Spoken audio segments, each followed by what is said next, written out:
हानिकारक भी है। ठीक है, तो इसलिए ओजोन का बनना भी और ओजोन का विनाश भी दोनों हमारे लिए अच्छा संकेत नहीं है। इसलिए संतुलन रहेगा तो बेहतर रहेगा। इतनी बातें कल हम लोगों ने देख ली थी जो है। अब हम लोग चूंकि देख रहे थे कंपोजिशन यानी संगठन क्या क्या है, यानी घटक कौन कौन से हैं वायुमंडल में। तो एक घटक के बारे में हम लोगों ने पढ़ा था, ओजोन परत या ओजोन जो गैस है उसके बारे में पढ़ा था। अब दूसरा हेडिंग डालिए, कार्बन डाइऑक्साइड। कार्बन डाइऑक्साइड अब थोड़ा सा दिखाते चलेंगे जल्दी जल्दी। ज्यादा नहीं लिखाएंगे, बस काम काम की चीज लिखाएंगे, जितना आपके काम का हो पर्याप्त हो बस। कार्बन डाइऑक्साइड गैस जो है किस प्रकार से वायुमंडल में उसकी भूमिका है, नकारात्मक भूमिका क्या है और सकारात्मक भूमिका क्या है, उस सब के बारे में हम लोगों को यहाँ पे देखना है। बैठो भैया, जल्दी जल्दी आओ। लोग कितना पानी पीने गए थे कि नहाने चले गए थे?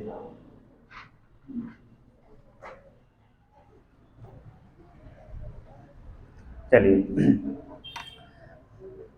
कार्बन डाइऑक्साइड जो गैस है, ठीक है, इसकी मात्रा वायुमंडल में अगर जो प्राकृतिक अनुपात है, ठीक है, वो अगर रहेगा तो ये लाभकारी के रूप में काम करेगी। लेकिन अगर इसकी मात्रा बढ़ जाएगी तो ये न केवल पेड़ पौधों के लिए बल्कि मानव जीवन के लिए भी बहुत नुकसानदायक होगी जो है। ठीक है, पेड़ पौधों के विकास के लिए कार्बन की भी अपनी भूमिका होती है, लेकिन अगर मात्रा ज़्यादा होगी तो उनके विकास में वृद्धि को ये नकारात्मक रूप से प्रभावित करेगी जो।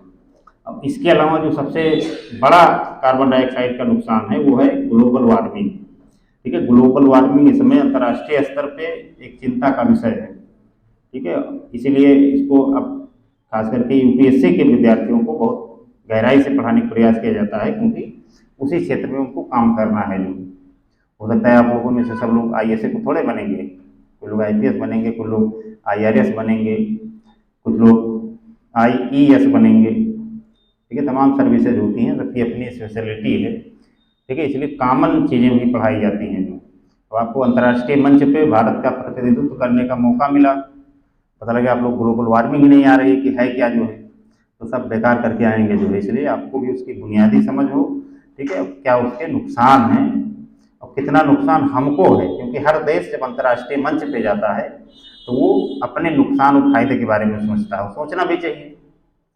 ठीक है, तो वो चीज़ें ज़्यादा प्रभावशाली हैं। अब ग्लोबल वार्मिंग से बहुत सारी दिक्कतें हो रही हैं जो है।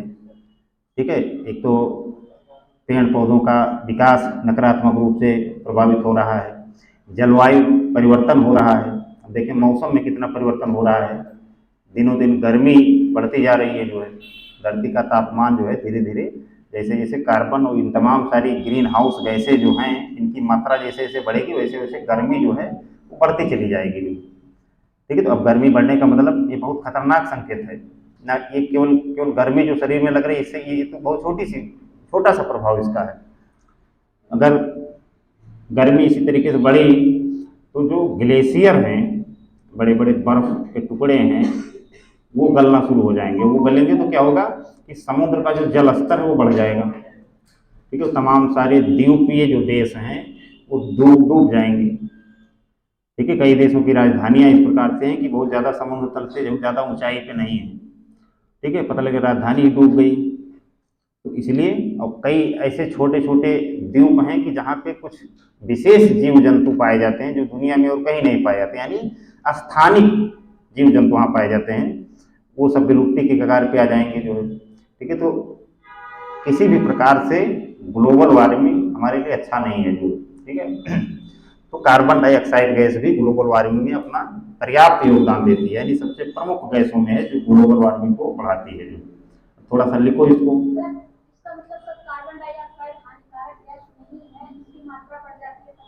बिल्कुल बिल्कुल, जो चीज़ें मैं पहले बता दिया हूँ कि जो चीज़ें जो वायुमंडल आपका स्ट्रक्चर उसका है, कंपोजिशन है, उसमें बहुत सारी गैसें हैं। ठीक है, जितनी जिस गैस की मात्रा प्राकृतिक रूप से वो किसी भी रूप में आपके लिए हानिकारक नहीं है। ठीक है, जब हम अपने क्रियाकलापों के द्वारा किसी भी गैस की मात्रा को बढ़ा देते हैं या घटा देते हैं ठीक है, तो वो नुकसानदायक होती है। तो नेचुरल इन्वायरमेंट कभी घातक नहीं होता है आपके लिए। अगर घातक होता तो यहाँ पे आप होते ही नहीं, ठीक है, यहाँ पे आप सर्वाइव ही ना कर पाते जो है। लेकिन अगर आप सर्वाइव कर ले गए हैं तो इसका मतलब है कि ये एक गोल्डीलॉक्स जोन है, ठीक है, जहाँ पे आप रह सकते हैं, कोई दिक्कत नहीं है जो। लेकिन अगर आप खुद पे पैर पे कुल्हाड़ी मारेंगे तो फिर आपके लिए दिक्कत आप ही को भी झेलना भी पड़ेगा जो है, ठीक है। झेलते भी हैं, मनुष्य झेलता भी है, ऐसा कुछ थोड़े है। तमाम प्राकृतिक आपदाएं आती हैं। अब आप लोग जिस क्षेत्र में हैं, उत्तर भारत के, उत्तर प्रदेश के, पूर्वी उत्तर प्रदेश में आप लोग रहते हैं, यहाँ पे कौन सी आपदा है? आपदा के नाम पे यहाँ केवल बाढ़ है। बाढ़ में जिसको तैरना आता है वो, उसके लिए बाढ़ कोई बड़ी चीज़ तो थोड़े है जो। और उस तरीके की बाढ़ भी नहीं आती है, पूरा घर डूब जाए, बाढ़ आएगी भी तो खेतों में पानी भर जाएगा, ज़्यादा हो जाएगा, 2-4 दिन नदियाँ उफान में बहेंगी, बस काम खत्म, ठीक है। असली आपदा वो लोग झेलते हैं जो तटीय क्षेत्रों में रहते हैं, चक्रवात, जो पहाड़ी क्षेत्रों में रहते हैं, भूस्खलन हो गया, ठंडी इतनी ज़बरदस्त है कि घर से निकल नहीं पा रहे हैं, ठीक है, तो वो सब चुनौतियाँ झेलते हैं। इसलिए कहा था कि पहाड़ी लोग ज़्यादा साहसी होते हैं मैदानी क्षेत्र के लोगों की अपेक्षा, ठीक है। वास्तविकता भी है, नेचुरल है जो। पहाड़ी क्षेत्र में आप देखेंगे तो वहाँ का जीवन बड़ा कठिन होता है, बहुत चुनौतीपूर्ण होता है। कभी भी आप कहीं घाटी से गिर गए तो मर जाएंगे लोग, ठीक है। मैं खुद देखा हूँ, अभी जल्दी में गया था, वहाँ की महिलाएं देखें इस तरह की घाटी पे सीधे चढ़ते हुए और ऊपर से उतरते हुए चली आती हैं, पता लगे सर पे भी कुछ रखी हुई हैं जो है, ठीक है। खुद देख देख के डर लगता है कि भगवान, ये तो जो है कैसे जो है हम लोग नहीं चढ़ पाएंगे। और देखो महिला होके वो कुछ गट्ठर वट्ठर भी लकड़ी उकड़ी का ऊपर ली हुई हैं और बिल्कुल इस तरह की घाटी है, उस पर चली आ रही हैं जो है। अब यहाँ की महिलाओं को कह दो कि तो मर ही जाएंगे गिर के जो है, ठीक है, क्योंकि जैसा एनवायरनमेंट है उसी तरीके से आदमी सेटल हो जाता है जो। और इसके अलावा जीव जंतु इतने खतरनाक पाए जाते हैं ऐसे क्षेत्रों में, जहाँ पे मानव कम है वहाँ पे जीव जंतु ज़्यादा मात्रा में होते हैं, ठीक है। अपने यहाँ छोटे छोटे सांप नहीं पाए जाएंगे, पता लगा किंग कोबरा छू लिया तो आदमी मर जाएगा जो। हॉस्पिटल तो आप पहुँच ही नहीं पाएंगे किसी भी कीमत पे, किंग कोबरा इतना जहरीला है। इसके अलावा तमाम और बड़े जीव जानवर जो है वो आपको हानि पहुंचा सकते हैं जो। मैदानी क्षेत्रों में कोई दिक्कत नहीं। सबसे अच्छी चीज़ मैदानी क्षेत्रों में यह है कि आपको हर 100-200 मीटर पे आपको गांव मिल जाएंगे, कहीं कोई चुनौती है तो आपको मदद मिल जाएगी। वहाँ भटक गए तो मतलब भटक ही गए, 5 ही दिन तक मिलेंगे ही नहीं, कहीं खाई वाई गिर गए तो फिर निकलेंगे नहीं, वहीं पर रह जाएंगे जो है। पहाड़ी क्षेत्रों में अगर एक्सीडेंट होता है तो बहुत लोग लाश भी नहीं मिलती है, ठीक है, मतलब 1 किलोमीटर की खाई में नीचे चले गए जो है। सरकार का है इतना, या तो कितने ताकतवर आप होंगे कि आपकी लाश वाश भी काम की होगी तो उसको ढूंढ के लाएगी, अंतिम संस्कार करवाएगी। अब सोचे कि यार कोई दिक्कत नहीं, जाने दो, छोड़ो जो है, तो वहीं रह जाता है, बहुत बहुत लोग वहीं रह जाते हैं जो, समझ रहे हैं। तो आपदा भी आदमी झेलता है और विकास करके इन्वायरमेंट को या वायुमंडल को वो नकारात्मक रूप से प्रभावित भी करता है, ये सच्चाई है जो, ठीक है। फिर वही बात है कि मतलब आप उतना तक प्रभावित करेंगे तो इन्वायरमेंट अपने आप जो है समायोजन कर लेगा जो, लेकिन एक सीमा से ज़्यादा नहीं प्रभावित कीजिएगा जो, ठीक है। लिमिट ऑफ ग्रोथ, ठीक है, आपकी सीमा है। ऐसा नहीं कि आप जंगल पागे तो जंगल पूरा काट डालें, नदी पागे नदी पे इतना बड़ा बांध बना दिए कि पूरा जो धरती का संतुलन है वही बिगड़ गया। कोई भूकंप वाला क्षेत्र है, जैसे टिहरी बांध परियोजना है भारत में, उत्तराखंड राज्य में, भागीरथी और एक सहायक नदी उसके भिलांगना, उस पर बनाई गई।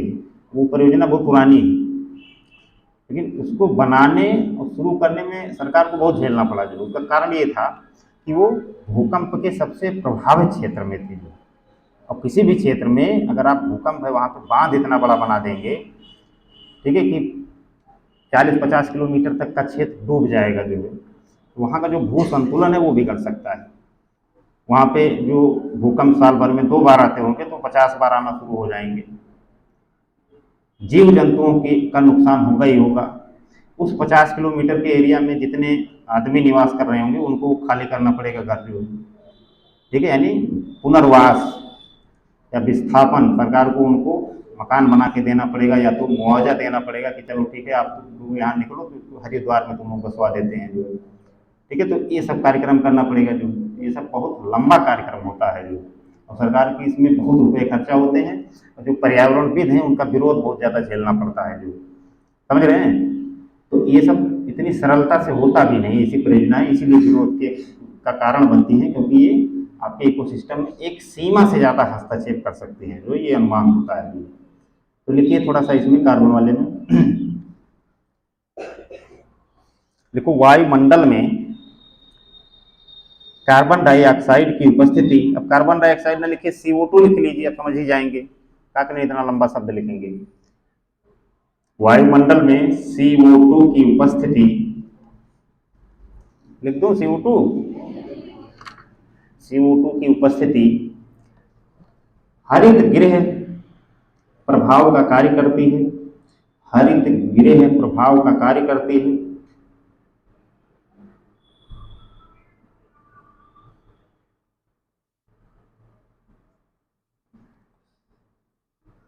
हरित गृह का प्रभाव का कार्य करती है, अर्थात CO2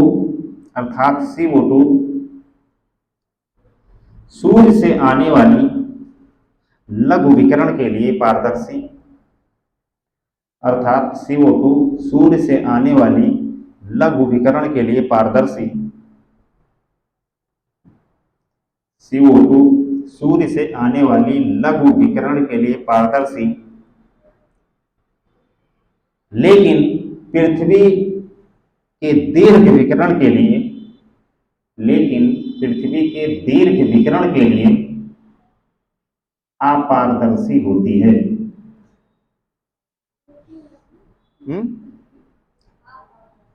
एक बार मैं फिर से पूरा वाक्य बोल दे रहा हूं शुरू से, ठीक है। CO2 यानी कार्बन डाइऑक्साइड सूर्य से आने वाली लघु विकिरण के लिए पारदर्शी, लेकिन पृथ्वी के दीर्घ विकिरण के लिए अपारदर्शी होती है। हो गया? लेकिन पृथ्वी के दीर्घ विकिरण के लिए अपारदर्शी होती है। इससे वायुमंडल में ताप संचित होता है। इससे वायुमंडल में ताप संचित होता है।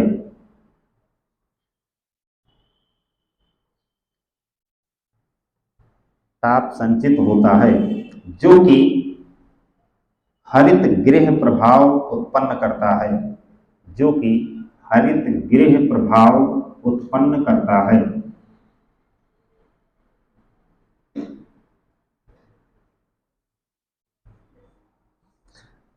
जो कि हरित गृह प्रभाव उत्पन्न करता है, अर्थात वायुमंडल में CO2 की मात्रा बढ़ेगी तो, अर्थात वायुमंडल में CO2 की मात्रा बढ़ेगी तो भूमंडलीय तापन में वृद्धि होगी। भूमंडलीय तापन यानी ब्रैकेट में ले लीजिए ग्लोबल वार्मिंग,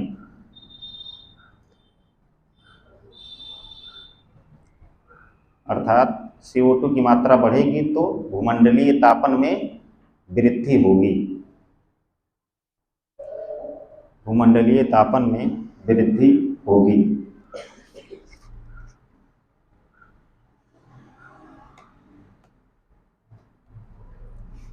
हो गया? कितने लोग ऐसे हैं, मतलब ईमानदारी से बताइएगा, ना डरने की जरूरत है और ना किसी प्रकार के शर्म की जरूरत है। जो बातें लिखे हैं ये समझ में आ भी गई। अब कितने लोग ऐसे हैं जिनको समझ में नहीं आई है, ये सबसे बढ़िया रहेगा। आपको आपको आपको भी नहीं, और इसमें कोई बुराई नहीं है। आप लोग आइंस्टीन नहीं हैं और ना हम इतने बड़े विद्वान हैं कि अखबार में पूरा उड़ेल दें, जो है आप समझ भी जाएं। मतलब 2 लोग केवल समझ में नहीं, बाकी सबको समझ में आ गई। 3 लोगों को आगे और सबको समझ में आ गई। तुम बताओ बेटा।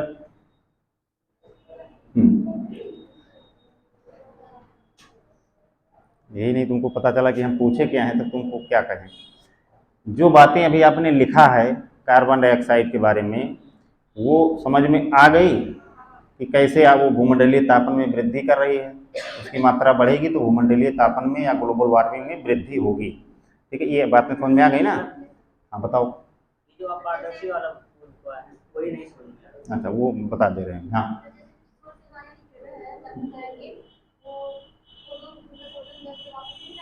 ओजोन गैस इसमें कहाँ है? कार्बन डाइऑक्साइड पढ़े हैं आप?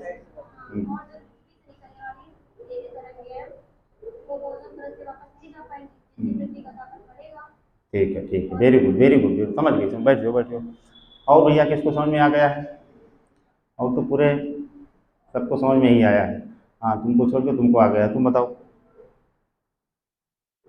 हमारी क्लास कई बार बहुत कष्टकारी भी हो सकती है, ठीक है, इसे मतलब नहीं है कि बिल्कुल सब हलवा हलवा बहेगा जो। हाँ तुम बताओ, इसको नहीं समझ में आया? हाँ हाँ। अरे तो हाथ वाथ खड़ा करा करो, तुम लोग सोचते हो हाथ भी ना करे खड़ा करें और जान भी जाए। आया आपको? चलो, जिसको आया है उसको बधाई, और जिसको नहीं आया है उसको डबल बधाई, फिर से बताएंगे। ठीक है, सीधी सी बात आप जानिए, जैसे आप ओजोन के संदर्भ में पढ़े थे, ठीक है, दो बातें क्लियर रखिए जो कि सूर्य से जो तापमान हमको प्राप्त हो रहा है, किसी भी पिंड का ज़्यादा तापमान होगा तो उसकी तरंगें बहुत प्रभावशाली होंगी, वो लघु होंगी। ठीक है, तो सूर्य ज़्यादा ताकतवर है, ज़्यादा तापमान उसका, तो उसकी तरंगें लघु रूप में होती हैं, और लघु रूप में होती हैं तो पृथ्वी का जो वायुमंडल है उसको पार करके चली जाती हैं। थोड़ा सा इसको चित्रों के माध्यम से आप समझने का प्रयास कीजिए। जैसे मान लो ये पृथ्वी है आपकी, ये पृथ्वी की सतह है, और ये आपका वायुमंडल है,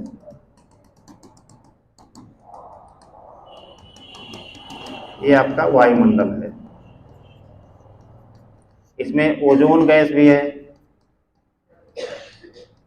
CO2 भी है यानी कार्बन डाइऑक्साइड भी है। इधर से सूर्य की किरणें, सूर्य तो बहुत घटिया बना है लेकिन कोई बात नहीं, ठीक है, इधर से सूर्य की किरणें किस रूप में आ रही हैं? लघु तरंगों के। लघु तरंगें यानी इनका जो तरंग दैर्घ्य है, वेवलेंथ है, वो बहुत छोटा छोटा है। ऐसे ऐसे इनका तरंग दैर्घ्य, तो समझने के लिए मैं बना दिया हूँ। ठीक है, तो ये कोई भी गैस होगी, ठीक है, किसी भी गैस का आवरण होगा तो उसको आसानी से पार करके चली आएंगी, चाहे वो नाइट्रस ऑक्साइड हो, मीथेन हो, ओजोन हो, कार्बन डाइऑक्साइड हो, उसको छोटी तरंगों के रूप में है तो वो पार करके पृथ्वी के पास तक आ जाती है। इतनी बातें समझ गए? ये लघु तरंगों के रूप में, इसलिए इनके लिए ये क्या है, पारदर्शी। जो सब अभी किसी बच्चे ने कहा था कि पारदर्शी और पारदर्शी नहीं समझ में आया, तो पारदर्शी और पारदर्शी का सीधा मतलब है कि किसी में पार अगर हो जा रही है तरंगे, ठीक है, तो वो पारदर्शी। और अगर कोई तरंग पार नहीं जब हो पा रही है तो इसका मतलब उसके लिए वो चीज अपारदर्शी है। जैसे अभी झांकी है, इसमें इसमें में से चींटियां या जो छोटे जीव जंतु निकल सकते हैं, आर पार आ जा सकते हैं, लेकिन कुछ बड़े जीव जंतु हैं तो वो नहीं बाहर निकल पाएंगे। तो उसी प्रकार से, ठीक है, ये दीर्घ तरंगे और सॉरी लघु तरंगे जो है, लघु तरंगों को ये पार करके सतह तक पहुंच जाती हैं। क्या? जो सूर्य की लघु तरंग है। अब मैंने ये बताया है कि कोई भी पिंड जब वो तापमान प्राप्त करता है तो वो भी विकिरण छोड़ता है। ठीक है, अब विकिरण छोड़ेगा तो जाहिर सी बात है जो जिसकी औकात होगी, जितना तापमान होगा उसी हिसाब से छोड़ेगा। तो जो पृथ्वी अपना विकिरण छोड़ती है उसको हम लोग बोलते हैं पार्थिव विकिरण। ठीक है, पार्थिव विकिरण। पृथ्वी क्या करती है, इधर से पृथ्वी भी जब गर्म हो जाती है तो ये पार्थिव विकिरण छोड़ती है, पार्थिव। अब पार्थिव विकिरण भैया क्या होता है दिक्कत, कि पार्थिव विकिरण के अंतर्गत जो तरंगे होती हैं वो दीर्घ तरंगे होती हैं, यानी जो इनका वेवलेंथ होता है वो इस प्रकार का होगा, इतना लंबा लंबा होगा जो है इसका तरंग दैर्घ्य होगा। तो अब ये इन गैसों को, जो इनको गैसों का आवरण है, ठीक है, घोल है, ठीक है, उसको पार करके बाहर नहीं निकल पाती। अगर बाहर निकल जाए तो कोई बात नहीं, ठंडा हो जाएगा आपका वायुमंडल। लेकिन क्या होता है कि इसमें धीरे धीरे संचित होने लगती है। धीरे धीरे जब संचित होने लगती है तो एक परिणाम हमारे सामने जो आता है वो आता है ग्लोबल वार्मिंग, यानी औसत रूप से पृथ्वी के तापमान में वृद्धि हो जाती है। तो कार्बन डाइऑक्साइड की मात्रा अगर आपके वायुमंडल में बढ़ेगी तो हमको नकारात्मक रूप से ग्लोबल वार्मिंग के रूप में हमारे सामने आएगा। जो तो जो पृथ्वी से तरंग निकलती है उसको दीर्घ तरंग या पार्थिव विकिरण भी कहते हैं। ठीक है, इसको याद रखिए, पार्थिव विकिरण। पार्थिव विकिरण या दीर्घ तरंग। ठीक है, पृथ्वी से दीर्घ तरंग निकलती है और सूर्य से लघु तरंग निकलती है। ठीक है, अब पूरा दिन जो है लघु तरंग के रूप में हमारे वायुमंडल को ऊष्मा प्राप्त हो रही है, पृथ्वी को ऊष्मा प्राप्त हो रही है। अब क्या होगा, पृथ्वी शाम होते होते काफ़ी हीट हो जाएगी, ठीक है, खूब गर्मी हो जाएगी, उमस हो जाएगी। ठीक है, अब रात में जब लघु तरंगे आना शुरू हो जाएंगी तब ये अपनी ऊष्मा छोड़ना शुरू करेगी, रात भर रिलीज करेगी धीरे धीरे। अब अगर मौसम साफ है एकदम से तो रिलीज हो जाएगा अपना बढ़िया, कोई दिक्कत नहीं है, कोई आवरण नहीं रोक पाएगा जो। अब अगर मौसम में आपके CO2 भरा पड़ा है, आपके इकोसिस्टम में नाइट्रस ऑक्साइड खूब है, ओजोन खूब है, फ्लोरोकार्बन है, यानी जो भी गैसें हानिकारक हैं या ग्रीन हाउस गैसें जिनको बोलते हैं उनकी मात्रा आपके वायुमंडल में खूब है, तो क्या करेगा कि रात में जो दीर्घ विकिरण हो रहा है यानी पृथ्वी से जो तरंगे निकल रही हैं उनको रोक देगा, और या रोक देगा या तो रिलीज भी होगा तो बहुत कम मात्रा में होगा जो है, तो कुछ ना कुछ हिस्सा उसका रह जाएगा जो। अब कुछ ना कुछ हिस्सा अगर रह गया तो फिर बहुत स्वाभाविक सी बात है कि वो तापमान में वृद्धि कर देगा ये। इसका आप व्यवहारिक तौर पे भी अनुभव कर सकते हैं। आप देखिए शहर में जो तापमान होता है वो थोड़ा सा 1-8 डिग्री ज़्यादा होता है ग्रामीण क्षेत्रों की अपेक्षा, क्योंकि ग्रामीण क्षेत्रों में इतना प्रदूषण नहीं है। ये ग्रामीण क्षेत्रों में इतना प्रदूषण है तो वहाँ आराम से जो पार्थिव विकिरण है वो रिलीज हो जाता है, लेकिन शहर में इतनी बिल्डिंगें हैं, इतना वाहन हैं, डीजल पेट्रोल कितना फूक जाता है रोड पे, देखो जहाँ देखो वहीं जाम लगा हुआ है। ठीक है, तो जितनी जहरीले गैसें यहाँ रिलीज हो रही हैं उतनी उन क्षेत्रों में नहीं रिलीज होती हैं जो है। हाँ, वही वही चीज़ है कि यानी आपका जो वायुमंडल है वो साफ सुथरा नहीं होगा, और साफ सुथरा नहीं होगा तो वो ग्लोबल वार्मिंग का या पार्थिव विकिरण को रोक देगा, और पार्थिव विकिरण को रोकने का मतलब हो गया कि सीधे सीधे ग्लोबल वार्मिंग। ठीक है, कई बार जैसे अधिक तापमान जो है कई रूपों में लाभकारी भी है, लेकिन उससे ज़्यादा रूपों में नुकसानदायक है। ठीक है, ज़्यादा तापमान जो है पौधों के विकास के लिए बड़ा अच्छा होता है जो, इसलिए मैंने कल पाली हाउस का उदाहरण दिया था। जो जो हरित गृह प्रभाव का कॉन्सेप्ट आया वो यही तो है कि हम लोगों ने एक छोटा सा घर बना दिया, 1-2 बीघे का खेत है, उसमें अपना टेंट लगा के बढ़िया सा तान दिया, और उसके अंदर हम नर्सरी तैयार कर रहे हैं तो जल्दी तैयार हो जा रहा है, क्योंकि उसके अंदर का तापमान ज़्यादा है, क्योंकि उसके अंदर लघु तरंगे तो अंदर घुस गई हैं, लेकिन दीर्घ तरंगे जो उसके अंदर से रिलीज होनी थी वो बाहर नहीं जा पा रही हैं जो। ठीक है, तो इसलिए उसका तापमान सदैव आपके बाहर के तापमान से ज़्यादा रहेगा। आप 2 मिनट में पसीना पसीना हो जाएंगे अगर आप घुस गए कहीं पाली हाउस में जो। ठीक है, आपको हाँ? नहीं, वर्षावन का कंसेप्ट दूसरा है, वर्षावन दूसरी बात है। वर्षावन तो विषुवत रेखीय क्षेत्रों में जहाँ ज़्यादा बरसात होती है वहाँ पौधों का या पेड़ पौधों के विकास के लिए आदर्श दशाएँ होती हैं, खूब आर्द्रता होती है। ठीक है, तो वर्षावन से इसका कोई लेना देना नहीं है। ठीक है, यहाँ केवल आपको इतना जानना है भैया, सूर्य से आने वाली तरंगें लघु तरंगें, उसके लिए आपका वायुमंडल बिल्कुल स्वागत करता है, माला वाला लिए खड़ा हुआ है कि आओ भैया आओ। और जब पृथ्वी अपनी तरंगों को भेजती है कि तुम जाओ यहाँ बहुत गर्मी हो गई, ठीक है, तो वहाँ पर बिल्कुल गेट वोट बंद हो जाता है जो है। कौन गेट बंद कर देता है? ये जो ग्रीन हाउस गैसें हैं। अब ग्रीन हाउस गैसें सब यही हैं, carbon dioxide, ozone, nitrous oxide, fluorocarbon, जो हम लोग AC और ये सब रिसीव उसे रिलीज करते हैं, यही सब सारी गैसें जो है उसको उसके लिए गेट बंद कर देती हैं। गेट बंद हो गया तो तापमान बढ़ जाता है, बस ये ग्लोबल वार्मिंग है, इससे ज़्यादा आपको कुछ जानना ही नहीं है। आया समझ में कि नहीं आया? अब आया है तो आगे बढ़ो थोड़ा सा, अगला कंपोजिशन डालो, जल वाष्प।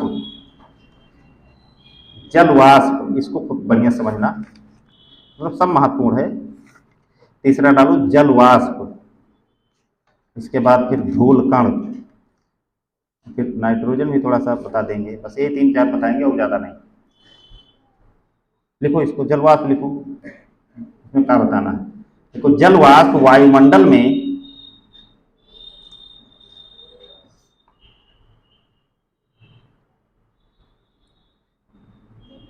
जल वाष्प वायुमंडल में सबसे अधिक परिवर्तनशील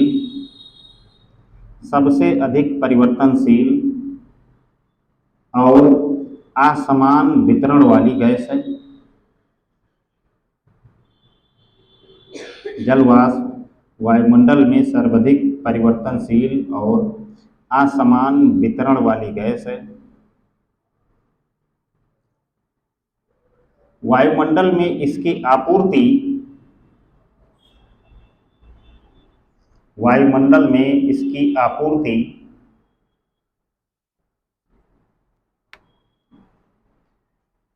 वायुमंडल में इसकी आपूर्ति धरातल पर स्थित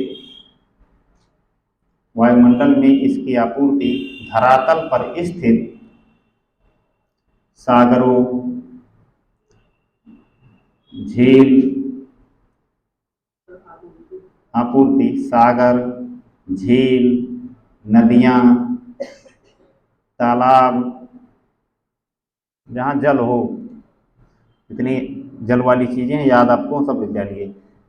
सागर, झील, नदियां, तालाब, हिमाच्छादित सतह, हिमाच्छादित सतह यानी हिम से ढकी हुई सतह, जहाँ बर्फ बर्फ को जमी रहती है उसकी बात है, हिमाच्छादित सतह, तथा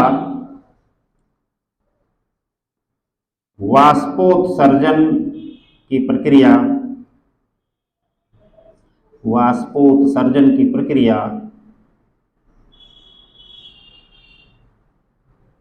तथा जंतुओं के श्वसन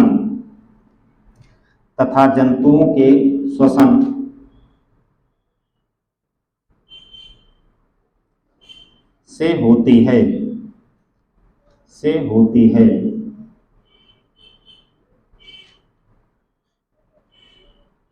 जंतुओं के श्वसन से होती है। मान लीजिए आपको इस प्रकार का प्रश्न बनाया जाता है कि वायुमंडल में, यूपीएससी मान लीजिए इस प्रकार का प्रश्न आया भी है, आगे भी थोड़ा हेर फेर करके बनाया जा सकता है कि हमारे वायुमंडल में जलवाष्प की आपूर्ति के लिए निम्न कारक उत्तरदायी हैं। हिमाच्छादित सतह दे दे, सागर दे दे, झील दे दे, जंतुओं का श्वसन दे दे, हिमाच्छादित सतह दे दे, इसे 4, 5, 6, 7 बना दे विकल्प दे दे। ठीक है, उसमें आपको पूछ लेगा कि यार इससे होती है कि नहीं होती है, और जंतुओं का श्वसन भी उसमें डाल दे दे, और वहीं पे आप हो जाएंगे कंफ्यूज। आपको लगेगा जंतुओं के श्वसन से कहाँ आपूर्ति होती है, लेकिन उससे भी आपके वायुमंडल में जलवाष्प की आपूर्ति होती है। जंतुओं के श्वसन मतलब आप भी श्वसन की प्रक्रिया भाग लेते हैं, तो उसमें भी आप जलवाष्प जो है वायुमंडल में रिलीज करते हैं जो, ठीक है। तो आप सांस छोड़ते हैं, ठीक है, तो उसके साथ बहुत सारी नमी भी छोड़ते हैं, ठीक है।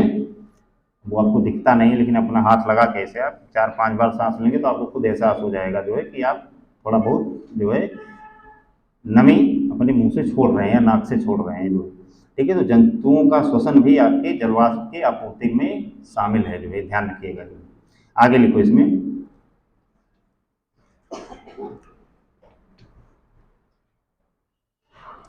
देखो धरातल पर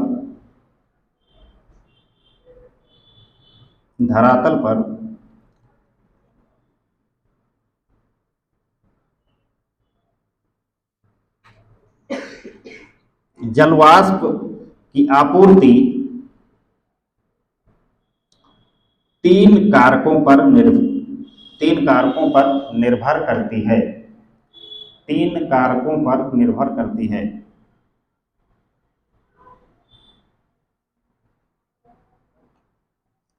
तीन कारकों पर निर्भर करती है। पहला तापमान, इसे फर्स्ट, सेकंड, थर्ड करके लिख लो। पहला तापमान, भी समझाएंगे इसको। दूसरा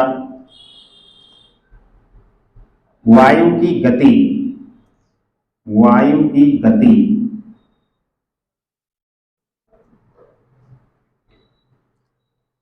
वायु की गति। और तीसरा है वायु की सापेक्षिक आर्द्रता, वायु की सापेक्षिक आर्द्रता।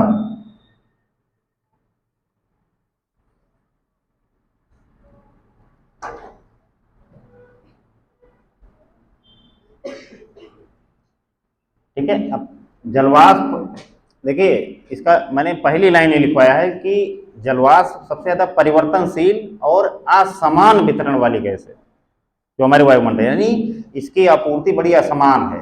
किसी क्षेत्र में बहुत ज्यादा होगी, किसी क्षेत्र में बिल्कुल नहीं होगी, किसी क्षेत्र में मध्यम रूप से जलवाष्प उपस्थित होगा।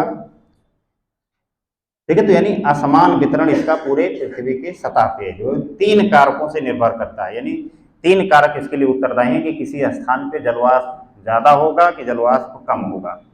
पहला का चीज लिखे हैं तापमान, ठीक है। किसी भी स्थान पे तापमान ज्यादा होगा तो वहाँ वाष्पीकरण की प्रक्रिया बहुत ज्यादा होगी, और वाष्पीकरण की प्रक्रिया ज्यादा होगी तो आपके वायुमंडल में, ठीक है, जलवाष्प रिलीज होगा, जो रिलीज होगा तो वहाँ पे जलवाष्प ज़्यादा हो जाएगा। जो जैसे अभी समय क्या है, इस समय बरसात खूब हो रही है, तापमान भी वर्षा के बाद देखिए धूप अभी देखिए कितनी तेज थी, जो है अभी बारिश हो जाए फिर तुरंत धूप हो जाए, ठीक है। तो वाष्पीकरण के द्वारा वायुमंडल को पर्याप्त मात्रा में जलवाष्प प्राप्त होता रहता है नहीं। अब जलवाष्प प्राप्त होता रहे, तापमान अगर नहीं होता तो इतना जलवाष्प हमको प्राप्त नहीं होता है।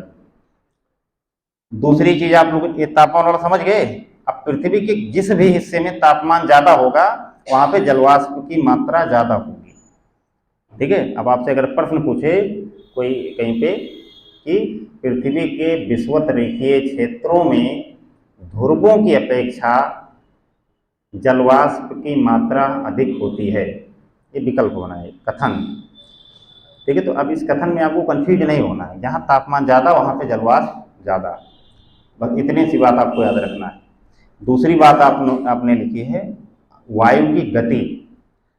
देखिए जलवाष्प होने के लिए या सतह से जल की आपूर्ति वायुमंडल में जब होती है तो उसके लिए कुछ वायुमंडलीय दशा अनिवार्य है, ठीक है। हवा बहुत तेज न चल रही हो, अगर हवा बहुत तेज चली हो तो जलवाष्प थोड़ा सा कम होगा, जो समझ रहे हैं। हवा अगर तेज होगी तो जलवाष्प हो सकता है कि कम, अगर ह्यूमिडिटी भी उसके साथ में है तो और कम होगा। जो जैसे आप कपड़ा धुल के टांगते हैं, ठीक है, खूब ही, अब जैसे इस समय क्या है, इसमें धूप इतनी तेज हो जाती है कि तुरंत कपड़ा सूख जाता है, क्योंकि वायुमंडल तुरंत खींच लेता है सारी नमी जो है।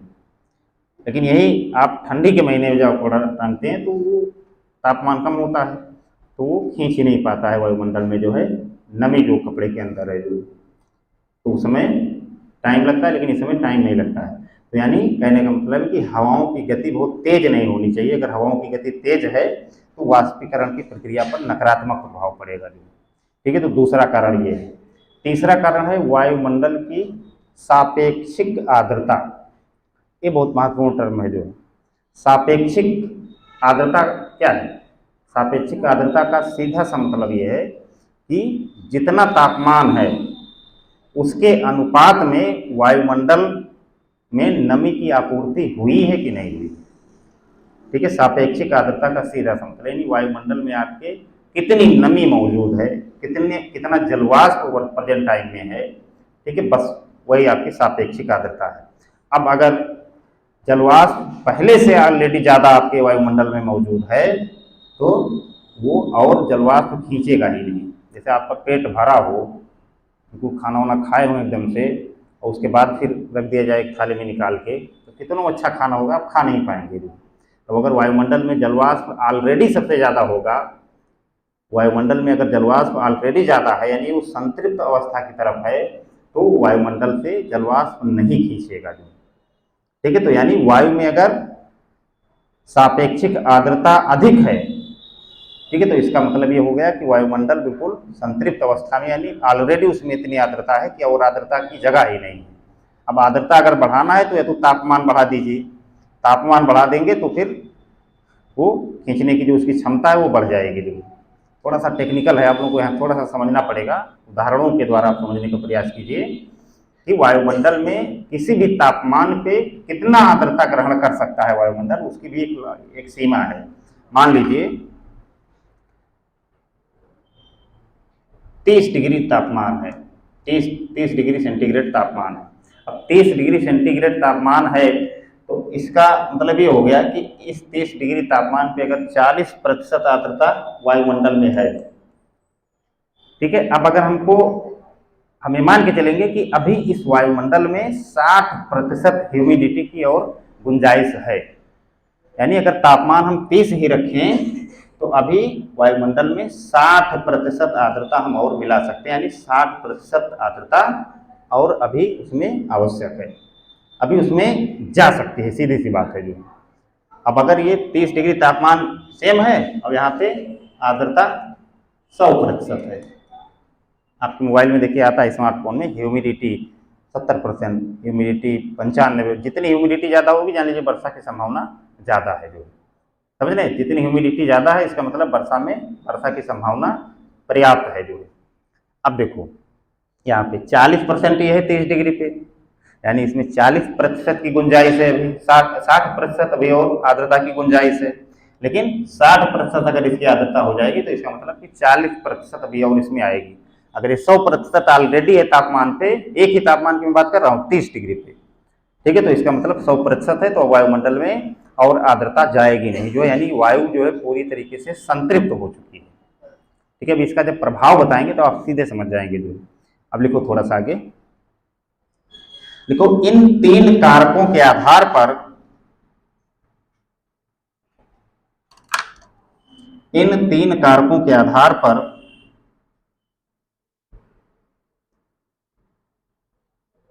तीन कारकों के आधार पर पृथ्वी के ध्रुवीय प्रदेश,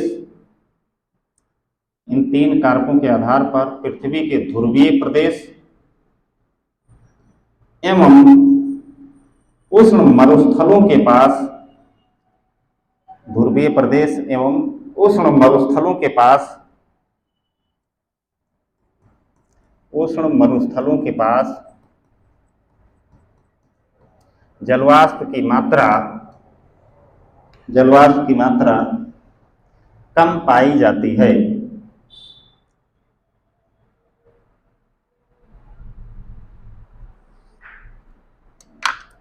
जलवाष्प की मात्रा कम पाई जाती है।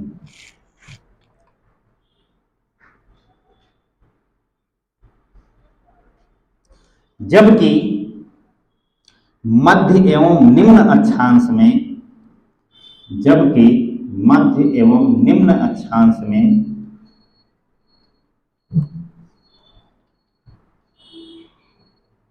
जबकि मध्य एवं निम्न अक्षांश में जलवाष्प की मात्रा अधिक होती है, जलवाष्प की मात्रा अधिक होती है।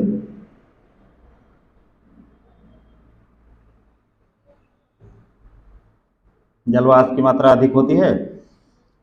आगे लिखो, वायुमंडल में जलवाष्प की उपस्थिति, वायुमंडल में जलवाष्प की उपस्थिति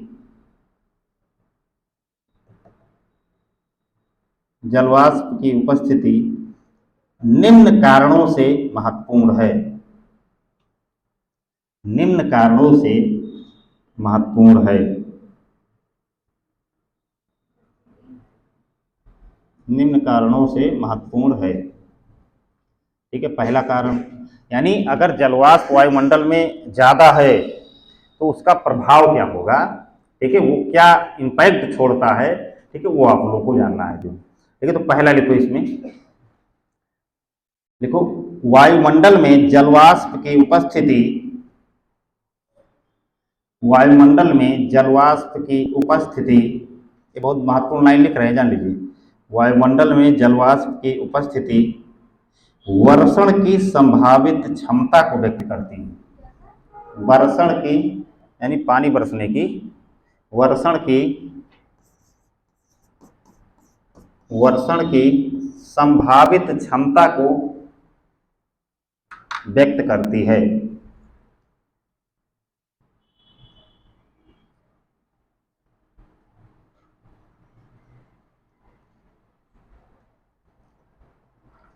वर्षण समझ रहे हैं ना,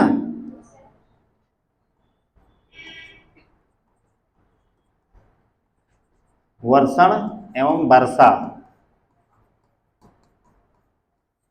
देखो वर्षा हम लोग सामान्य संदर्भ में प्रयोग करते हैं, वर्षा का मतलब कि जल का नीचे की तरफ गिरना, ठीक है, जल का तरल के रूप में पृथ्वी की सतह पर आना। वर्षण इस पूरे प्रक्रिया को व्यक्त करता है। वर्षण जो होता है इस पूरे प्रक्रिया का नाम है, जो भौगोलिक टर्म है। ठीक है, वर्षण का मतलब हो गया कि वाष्पीकरण हुआ, वाष्पीकरण के बाद में वायु संतृप्त हो गई, यानी 100% उसमें आर्द्रता हो गई, फिर बादल बनने की प्रक्रिया हुई, बादल बनने के बाद में फिर वो वर्षा के रूप में धरती की सतह पर आया, तो उसको वर्षण बोलते हैं। ठीक है, एनसीईआरटी पढ़ेंगे तो उसमें आपको बढ़िया से इसको समझाया गया है। ठीक है, तो वर्ष 2017 के पीसीएस में एक प्रश्न पूछा गया कि वर्षण की संभावना को सर्वाधिक निम्नलिखित में से कौन सा कथन पूरा करता है। यानी वर्षा होगी इस बात की सबसे ज्यादा संभावना निम्न में से कौन सा तथ्य प्रस्तुत करता है। ठीक है, उसमें ऑप्शन आपके कुछ इस प्रकार के थे। नमी,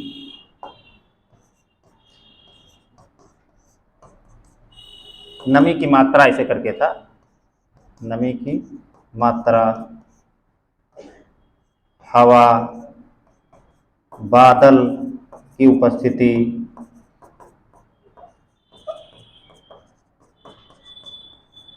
तापमान। यानी वर्षा होगी या नहीं होगी इस बात की सबसे ज्यादा संभावना नमी व्यक्त करती है। अगर ह्यूमिडिटी, नमी का मतलब कि वायुमंडल में आके जलवाष्प कितना है, सीधा सा नमी का उसका मतलब यही होता है जो आप, हाँ वर्षा कम होती, हाँ हाँ ठीक है। तो यानी इसमें ये वाला कथन आपका सही है। कई लोग तापमान को मारा है कि तापमान ज़्यादा होगा तो वायु ऊपर उठेगी, ज़्यादा दिमाग लगा दिए। जितना दिमाग जहाँ लगाना उतने जरूरत भर का दिमाग लगाइए, अनावश्यक दिमाग लगाना भी कई बार नुकसान पहुँचा देता है। कई लोगों को लगा कि बादल नहीं रहेंगे तो वर्षा कहाँ से होगी भैया। ठीक है, तो आपको ज़्यादा वैज्ञानिक नहीं बनना है। ठीक है, आपको सामान्य समझ के आधार पर उत्तर को देना है जो है। ठीक है, नमी की मात्रा अगर आपके वायुमंडल में ज़्यादा है तो स्वाभाविक तौर पे वर्षा होगी ही होगी। जैसे अब इस समय क्या है, वर्षा की संभावित मात्रा इसलिए ज़्यादा है क्योंकि वायुमंडल में ऑलरेडी नमी बहुत पर्याप्त है। जो अभी जैसे तापमान खूब बढ़ता है तुरंत जो भी नमी है वो ऊपर की तरफ भागती है। अभी देखो इतना तेज धूप थी, अभी एक गारंटेड मानिए कि जो है 1 से 2 दिन के अंदर वर्षा होगी ही होगी। जब गर्मी बढ़ जाए समझ जाओ वर्षा होगी, क्योंकि क्या होगा कि जो नीचे की नमी है वो हल्की होगी, ऊपर की तरफ हवाएं लेके उसको चली गई, जो ऊपर की तरफ लेके जाएंगी तो संघनन, संघनन की प्रक्रिया तो जानते ही है ना। संघनन का मतलब बादल बन जाएंगे, यही नमी तरल में बदल जाएगी और उसके बाद में वर्षा के रूप में नीचे धरती की सतह पे गिरना शुरू हो जाएगी जो है। ठीक है, तो वर्षण की सबसे ज़्यादा अगर संभावना व्यक्त होती है तो नमी के द्वारा व्यक्त होती है। ठीक है, इस क्वेश्चन पे बड़ा विवाद भी हुआ। ठीक है, क्वेश्चन जो है लोगों ने चैलेंज किया कि भैया बादल वादल होगा, ऐसा कैसे हो जाएगा नमी होगी। लेकिन अंततः जो है हाईकोर्ट ने भी माना कि भैया देखो ऐसा है कि यही सही है। ठीक है, एनसीईआरटी में भी यही सही माना गया है तो यही सही है बस।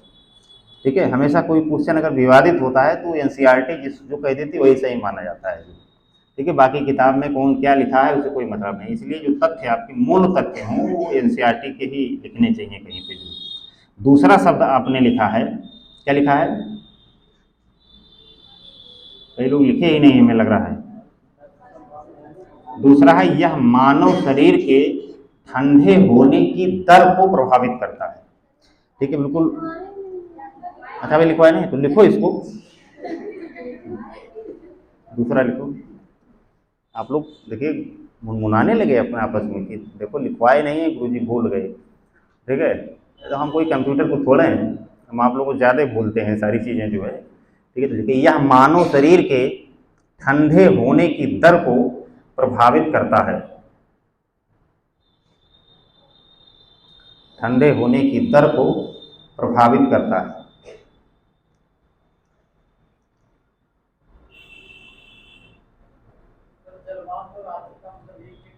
एक ही, एक ही, बिल्कुल एक ही है।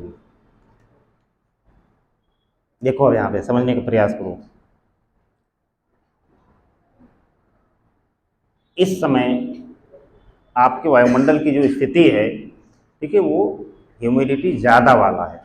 यानी इस समय जो आपका वायुमंडल है उसमें नमी खूब है और नमी इतनी है कि उसका पेट भरा हुआ है नमी से। जितना तापमान है उसके अनुपात में, तापमान के अनुपात में ही नमी होगी, जान लीजिए। ठीक है, तो जितना तापमान है उतना पर्याप्त नमी आपके वायुमंडल में ऑलरेडी है। ऑलरेडी जब है तो आपके शरीर से जो पसीना निकल रहा है देखिए वो सूख ही नहीं रहा है। ठीक है, आपके शरीर से जो पसीना है वो बिल्कुल सूख ही नहीं रहा है। आप देखेंगे बिल्कुल थोड़ी सी भी गर्मी लगी तो पसीना हो जाएगा जो है। लेकिन अभी 2 महीना पहले जब आप मार्च अप्रैल मई में जो गर्मी पड़ती है, ठीक है, उसमें देखेंगे पसीना नहीं होगा आपको। जो अगर आप छाँव में चले गए धूप तो खूब तेज होगी लेकिन पसीना नहीं होता है, क्योंकि उस समय वायुमंडल में नमी कम है। तो आपके शरीर का जो पसीना है वो तेजी से वायुमंडल में रिलीज हो जाता है, आपको पता भी नहीं चलता और वो रिलीज हो जाता है। लेकिन इस समय उसके ठीक उलट स्थिति है। इस समय आपके वायुमंडल में नमी की मात्रा खूब है। आप मोबाइल में देखिए, आप स्मार्टफोन लिए हैं तो उसमें देखेंगे ह्यूमिडिटी जो है वो कहीं 75%, कहीं 78%, कहीं 65%, इसी तरीके से दिखेगा जो है। यानी वायुमंडल में आपके 65 से 70%, 80% ह्यूमिडिटी ऑलरेडी है। तो आपके शरीर जो पसीना निकल रहा है वो जल्दी सूख नहीं रहा है। और पसीना हो जाए उसके बाद आप हवा में बैठेंगे तो आपको बड़ा अच्छा लगेगा। जो अच्छा इसलिए फील होगा क्योंकि आपके शरीर का पसीना जो है वो हवा जो है वो रिलीज करना शुरू कर देगी, उसको वायुमंडल में भेजना शुरू कर देगी जो। तो आप बड़ा रिलैक्स फील करेंगे जो। फिर लाइट चली जाए, गर्मी खूब लगने तो भीग गए पसीने से, फिर लाइट आएगी तो थोड़ी देर के लिए बड़ा अच्छा लगेगा जो। होता है कि नहीं होता है? ठीक है, तो पसीना इस समय इसीलिए नहीं सूख रहा है क्योंकि इस समय आपके वायुमंडल में जो नमी सोखने की मात्रा है या वाष्पीकरण है वो हो ही नहीं रहा है, क्योंकि ऑलरेडी उसका पेट भरा हुआ है। चाहे आप पूरी सब छान के दे दीजिए उसको, चाहे खीर बना के दे दीजिए, ठीक है। एक तरह का ये मानसिक शोषण मैं मानता हूँ कि जब भूख लगी हो आदमी को तो खाने वाने का उदाहरण दिया जाए, क्यों? ठीक है, खाने पीने का उदाहरण दिया जाए, अच्छी अच्छी चीज़ों का जो, तो चाहे जो रख दीजिए वो खाएगा। बिल्कुल स्वाभाविक सी बात है कि वो नहीं खाएगा क्योंकि ऑलरेडी उसका पेट भरा हुआ है। तो आपके वायुमंडल का पेट भरा हुआ है ऑलरेडी, तो वो अब और अतिरिक्त नमी जल्दी सोखता नहीं है जो।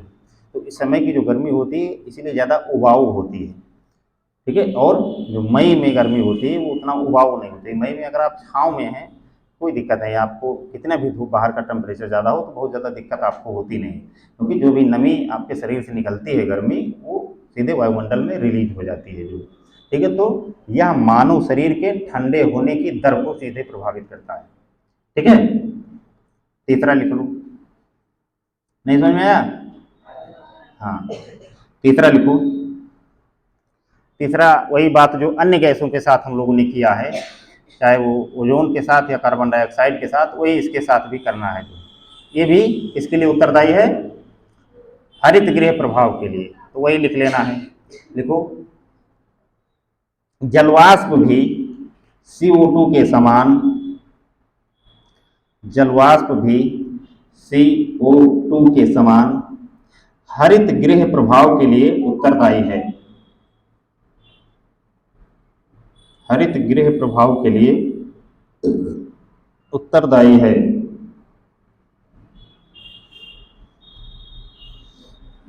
हरित गृह प्रभाव के लिए उत्तरदायी है।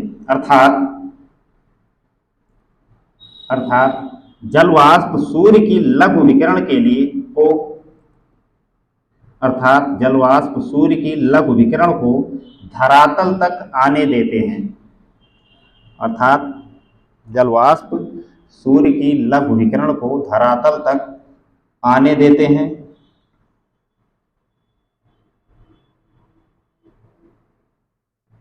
आने देते हैं, परंतु पृथ्वी के दीर्घ विकिरण को बाहर जाने से रोक देते हैं।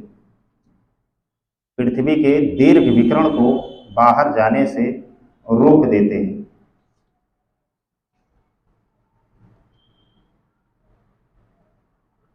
बाहर जाने से रोक देते हैं। अब वही बात है, फिर दोबारा क्या इसको समझाएं जो, जैसे सेम इसके साथ यही जो बात हुई थी। ठीक है, अब एक एक गैस को हम अलग अलग से समझा दिए हैं, ठीक है, कि आप 3-4 बार में सबको समझ में आ जाए जो। ठीक है, सूर्य से जो तरंग आ रही है वो लघु विकिरण के रूप में है, वो वायुमंडल में क्रॉस करके पृथ्वी की सतह तक पहुंच जाती है। लेकिन जब पृथ्वी छोड़ती है तरंग तो वो दीर्घ के रूप में होती है, यानी दीर्घ तरंगों के रूप में होती है।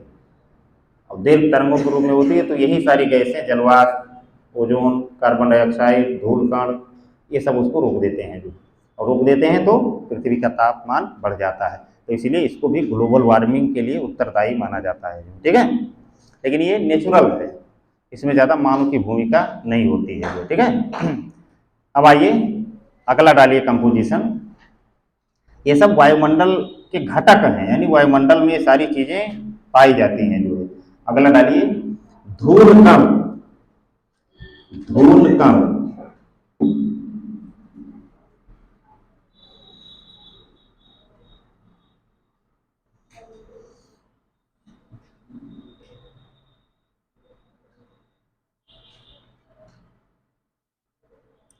धूल कण भी अपनी भूमिका है, इसकी भी कुछ सकारात्मक भूमिका है, कुछ नकारात्मक भूमिका है, ठीक है।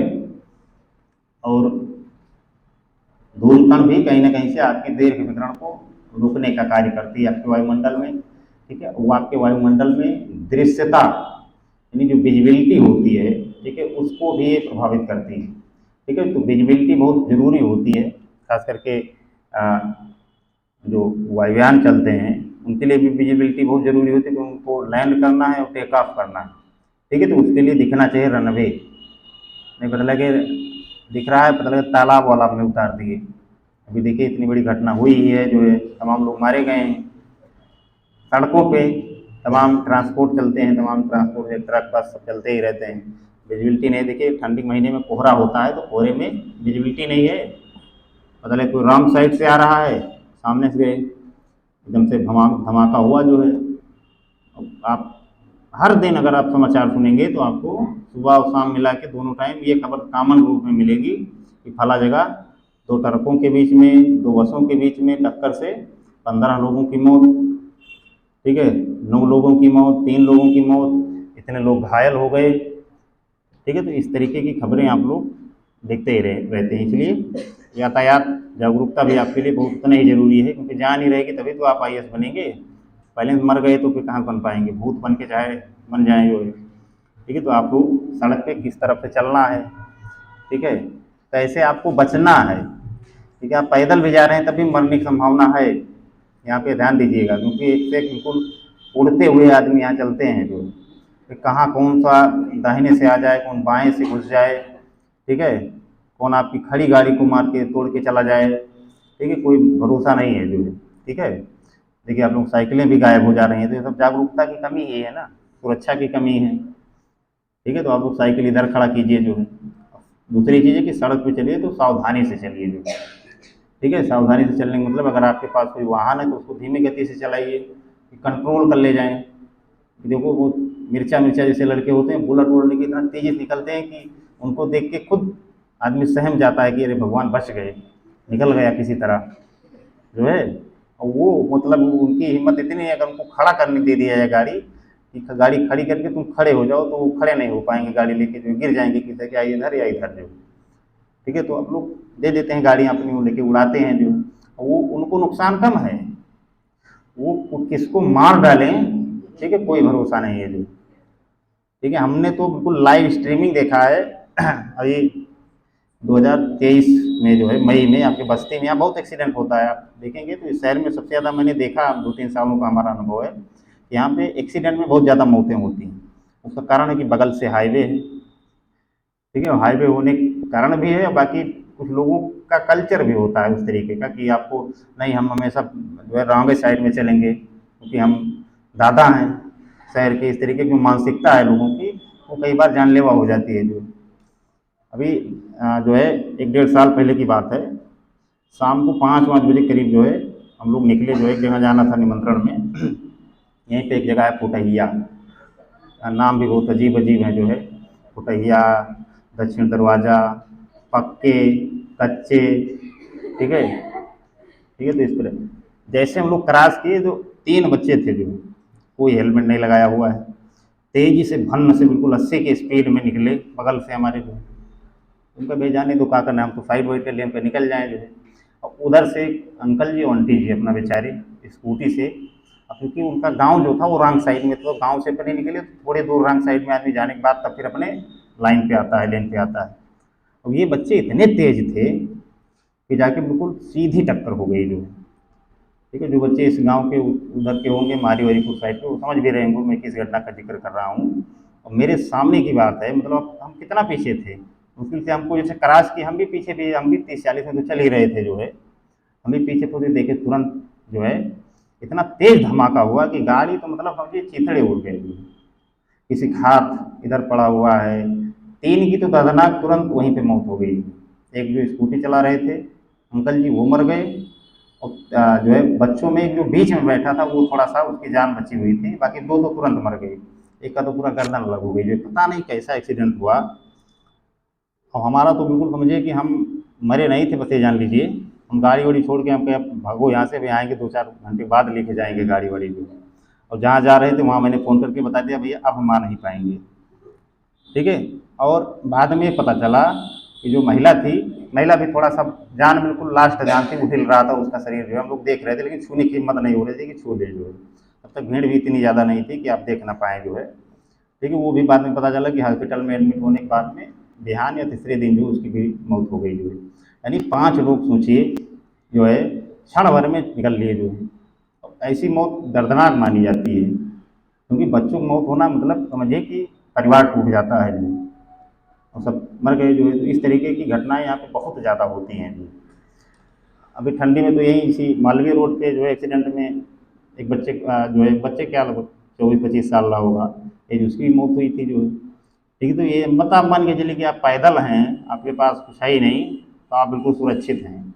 कौन कहाँ से अवतरित हो जाए और आपको मार पीट के चला जाए, कोई भरोसा नहीं। हमारी गाड़ी को तो उसे खड़ी गाड़ी को एक बार जो है लाके एक रिक्शा वाला मार दिया तो पूरा टूट उट गया जो है।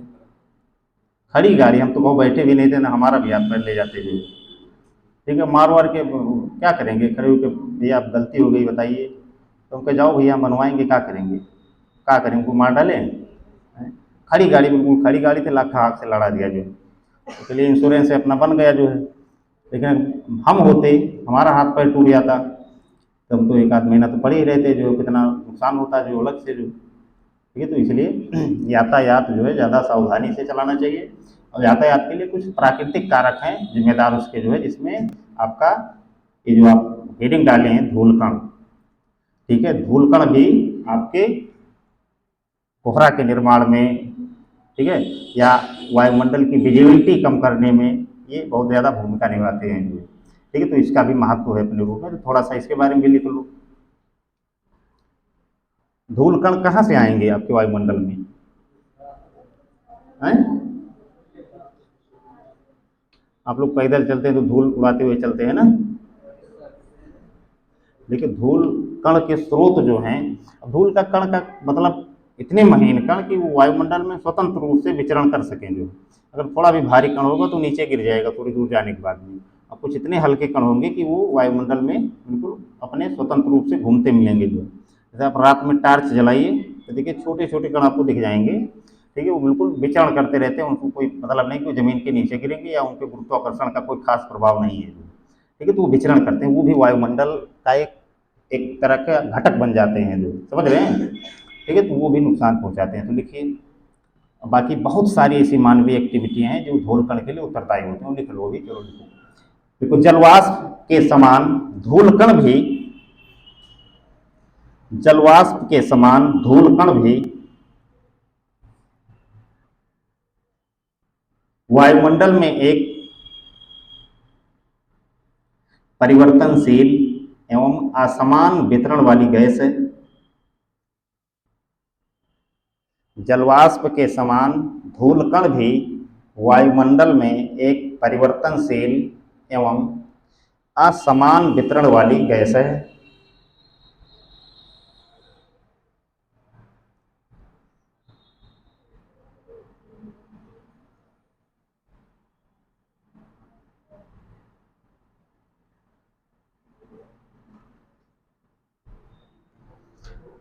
वायुमंडल में इसकी आपूर्ति, वायुमंडल में इसकी आपूर्ति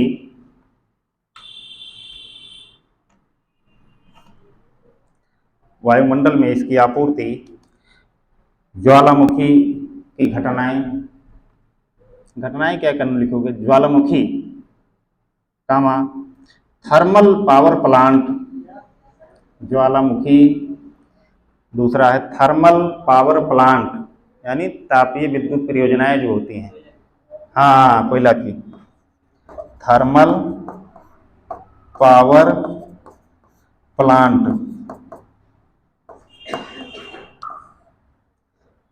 थर्मल पावर प्लांट नहीं जानते हैं आप लोग क्या हैं?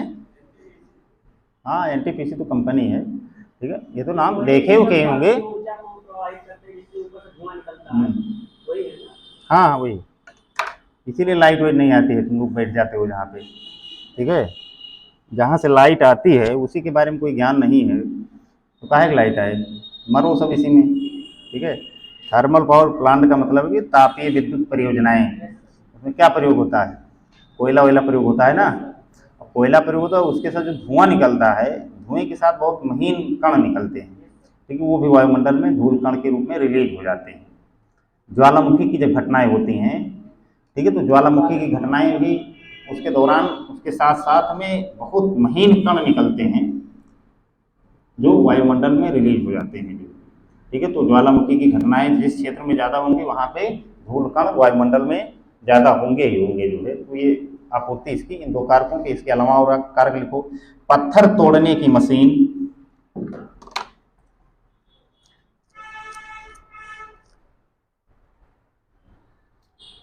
पत्थर तोड़ने की मशीन,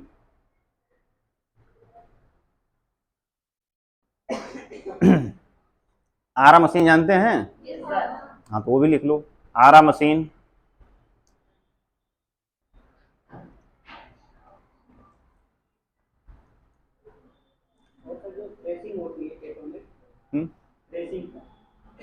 थ्रेसिंग क्या? अच्छा, जो गेहूँ वगैरह होता है, हाँ हाँ बिल्कुल, काहे नहीं, उससे भी कण निकलते हैं, जरूर होते हैं, क्यों नहीं। लेकिन अब वो कोई सालों साल चलने वाली प्रक्रिया नहीं है, लेकिन वो भी उत्तरदायी होती है जो। इसके अलावा लिख लीजिए तेल शोधनशाला, रिफाइनरी जिसको बोलते हैं।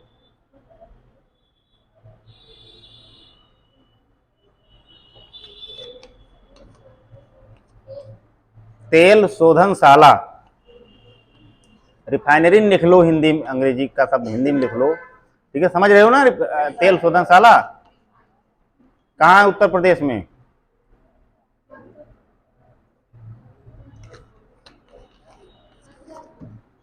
छपिया में? हाँ, मथुरा, वेरी गुड। कौन बताया भाई, तुम बताई हो? वेरी गुड, वेरी गुड, सही है। ठीक है, मथुरा में आपके उत्तर प्रदेश में इंडियन ऑयल कॉर्पोरेशन की एक तेल शोधनशाला है, रिफाइनरी है जो है। ठीक है, ये सब जानना चाहिए। अब उत्तर प्रदेश में एक ही है, उसके बारे में भी ना जानो तो फिर क्या पढ़ना लिखना आपका बेकार है फिर, है नहीं। उस तेल शोधनशाला से ये माना जाता है कि ताजमहल का रंग जो है वो खराब हो रहा है जो। ठीक है, कई बार केस उस भी हो चुका उस पर जो है कि भैया तो बंद कर दीजिए इसको, ताजमहल का जो रंग है, मूल रंग है, वो गड़बड़ा जाएगा जो। तो सरकार ने एक योजना का, हम बंद तो नहीं कर पाएंगे भैया, लेकिन एक योजना हम शुरू करके बताए दे रहे हैं। ताज के चारों तरफ जो है, हम एक तो कोई ऐसे वाहनों को नहीं चलने देंगे जो डीजल पेट्रोल से चलेंगे, तब ग्रीन वाहन चलेंगे, इलेक्ट्रिक वाहन चलेंगे जो धुआं वुआं न छोड़ते हों। एक तो ये काम करेंगे, और उसके बाद में एक जोन बना देंगे जो ताजमहल के चारों तरफ 1-2 किलोमीटर का क्षेत्र होगा, उसको घेर देंगे हम, उसमें भारी मात्रा में वृक्षारोपण करवाएंगे। ठीक है, ताज ट्रोपियम जोन उसका नाम दिया गया कि वो उस क्षेत्र में कम से कम पर्यावरण प्रदूषण हो जो है। ठीक है, पेड़ बड़ा फायदा करते हैं पर्यावरण प्रदूषण को रोकने में जो है। ठीक है, हाँ, तो ये सरकार ने कहा कि ये तो कर देंगे, लेकिन इतनी बड़ी तेल शोधनशाला को हम नहीं रोक पाएंगे कि उसको बंद कर दें जो है, वो संभव भी नहीं है। कैसे चलेंगे आप लोग गाड़ी वाड़ी लेके जो है, अगर तेल शोधनशाला ही नहीं रहेगी जो। ठीक है, तो तेल शोधनशाला भी इसके लिए उत्तरदायी होती है जो। देखिए, जितनी फैक्ट्रियां हैं उसमें, ये तो मैं बड़े बड़े उदाहरण कुछ लिखवा दे रहा हूँ कि आप लोगों को याद रहे, बाकी बहुत सारे ऐसे छोटे बड़े जो घटनाएं हैं या चीज़ें हैं कि जिससे वायुमंडल में धूल कण की आपूर्ति होती रहती है जो। तो लिख लो, निर्माण उद्योग, निर्माण उद्योग,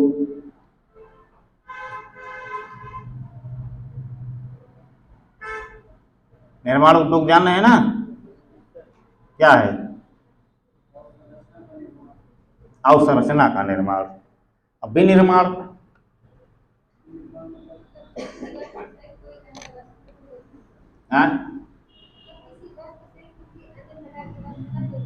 वेरी गुड, वेरी गुड, बहुत अच्छा इसने बताया जी। यानी किसी वस्तु को और मूल्यवान वस्तु में परिवर्तित करने की प्रक्रिया, जैसे मान लीजिए आटे से हम बिस्किट बना रहे हैं। ठीक है, यानी सीधे सीधे आप ये कह लीजिए कि विनिर्माण उद्योग का सीधा सा मतलब कि जो उपभोक्ता वस्तुएं हैं उसका निर्माण। ठीक है, जो आप लोग सुबह शाम तक यूज करते हैं उसका निर्माण जो है, चाहे वो खाने वाली चीज़ें हों, चाहे वो सौंदर्य प्रसाधन की चीज़ें हों। ठीक है, चाहे जो चीज़ें जो उपभोक्ता प्रयोग करते हैं उससे संबंधित जो उद्योग हैं वो विनिर्माण उद्योग होते हैं जो। ठीक है, और जो अवसंरचना को बनाने के लिए होता है, कोई राजमार्ग बनाया जा रहा है, कोई एक्सप्रेसवेज बनाया जा रहा है, कोई एयरपोर्ट बनाया जा रहा है, कोई बड़ी और बिल्डिंग बनाई जा रही है, स्टेडियम बनाया जा रहा है, ठीक है। तो वो सब यानी जिसमें अवसंरचना बने, नया इंफ्रास्ट्रक्चर तैयार हो, वो सब क्या है, वो सब निर्माण उद्योग है, ठीक है। इसलिए देखिए जो प्रदेश सरकार में और केंद्र सरकार में जो मंत्रालय होता है उसका नाम लोक निर्माण विभाग होता है, PWD, ठीक है। नहीं कहते लोक विनिर्माण विभाग नहीं कहा जाता है जो, ठीक है। तो ये सब सारे शब्दों को आप जरूर समझिए जो है, नहीं तो कहीं पे लेने के देने पड़ सकते हैं जो, ठीक है। कहीं निर्माण लिखना है वहाँ विनिर्माण लिखा है क्वेश्चन आंसर में, कहीं विनिर्माण लिखना है वहाँ निर्माण लिख दिए जो है। ये तो पढ़ने वाला समझ जाएगा कि ना तो इसको निर्माण पता है ना विनिर्माण पता है, इसलिए एक आधा नंबर तो काट ही लो, ठीक है। ज़्यादा ना काटो तो एक आधा नंबर का नुकसान पहुँचाएगा जरूर, ठीक है। तो ये चीज़ें आप लोग ध्यान रखिए, छोटे छोटे टर्म को आप लोग जरूर समझिए। एक और लिख लो। सर जो राजस्थान में गैस का वो धूल का तूफान आता है, वो भी एक तरह से धूल का उदाहरण, बिल्कुल बिल्कुल धूल का उससे भी आपूर्ति होगी, लेकिन मैंने पहले ही बता दिया कि जो धूल कण यहाँ पे आप पढ़ रहे हैं वायुमंडल में ऐसे कण हैं कि जो स्वतंत्र रूप से घूम सकते हैं, ठीक है। ऐसे कण जो है कभी आंधी आई धूल यहाँ से उड़ी तो थोड़ी दूर जाके वो फिर जमीन पे गिर जाएगी, तो उसका आकार ज़्यादा बड़ा होगा जो है। ये इतने महीन कण होंगे कि ये अपने स्वतंत्र अवस्था में घूमने लगते हैं अन्य गैसों की भांति। ये इसीलिए देखिए मैंने कहीं धूल कण भी को भी एक गैस माना गया है यहाँ पे, जलवाष्प को भी एक गैस की संज्ञा दे दी गई है यहाँ पे वायुमंडल में, क्योंकि ये स्वतंत्र रूप से विचरण कर रहे हैं जो, ये कहीं ऐसा नहीं कि यहाँ से उड़े और पक्के पे जाके गिर गए, ठीक है। ये पक्के पे नहीं गिरेंगे, ये बिल्कुल स्वतंत्र रूप से वायुमंडल में घूमने लगेंगे, और जो अन्य गैसें नकारात्मक प्रभाव डालती हैं वही ये भी उसी के रूप में ये भी नकारात्मक प्रभाव डालेंगे ही डालेंगे, समझे बात को, ठीक है। क्या लिखो लास्ट, निर्माण उद्योग एवं समुद्री नमक आदि हैं, समुद्री नमक आदि हैं।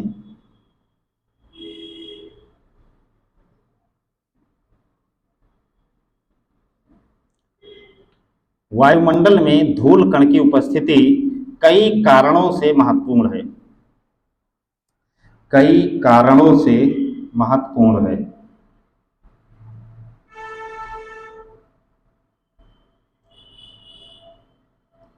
कई कारणों से महत्वपूर्ण है। पहला तो यही कारण लिख दो, यह कोहरा निर्माण में सहायक होता है, यह कोहरा निर्माण में सहायक होता है। इसमें तो कुछ समझाना है ही नहीं। दूसरा लिखो,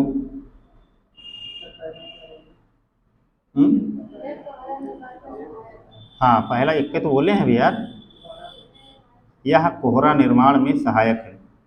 इतना छोटा शब्द आप लोग 3 बार बुलवाते हैं हमको, मतलब ऐसा तो नहीं सोचते हैं कि बिल्कुल निचोड़ दें, 5 बार एक चीज़ पूछें, पूछने को मैं कभी रोकता ही नहीं हूँ, लेकिन कुछ चीज़ें सामान्य हाय हुए हमसे पूछने लगते हो, या कोहरा निर्माण, मैं इतना अगर बोल दूँ तो उसके आगे है लिख लो यार अपने मन से, ठीक है। ये पूछने सोचने लगते हो कि बोल दें है तो लिखे, नहीं तो इसमें था वाला बोल दें, कोहरा निर्माण में सहायक था मतलब अब खत्म, ये है ही, मैं भी बोलूँगा, ऐसा इतना मेजर मिस्टेक नहीं हो सकती है जो। दूसरा लिखो, ये सबसे महत्वपूर्ण है, जो धूल कण का सबसे मूल काम है वायुमंडल में वो ये है। देखो धूल कण की बूंदें, सॉरी जलवाष्प की बूंदें, जलवाष्प की बूंदें इन्हीं धूल कण के सहारे, इन्हीं धूल कण कण के सहारे संघनन करते हैं, संघनन करते हैं। संघनन का मतलब कंडेंसेशन, ठीक है, संघनन करते हैं। इसीलिए इन्हें, इसीलिए इन्हें सूक्ष्म आर्द्रता ग्राही नाभिक, इसीलिए इन्हें, मैं लिख दे रहा हूं, मुझे लिखना ज़्यादा हमें सरल लग रहा है, आप लोग 5 बार पूछेंगे। सूक्ष्म आर्द्रता ग्राही नाभिक कहते हैं।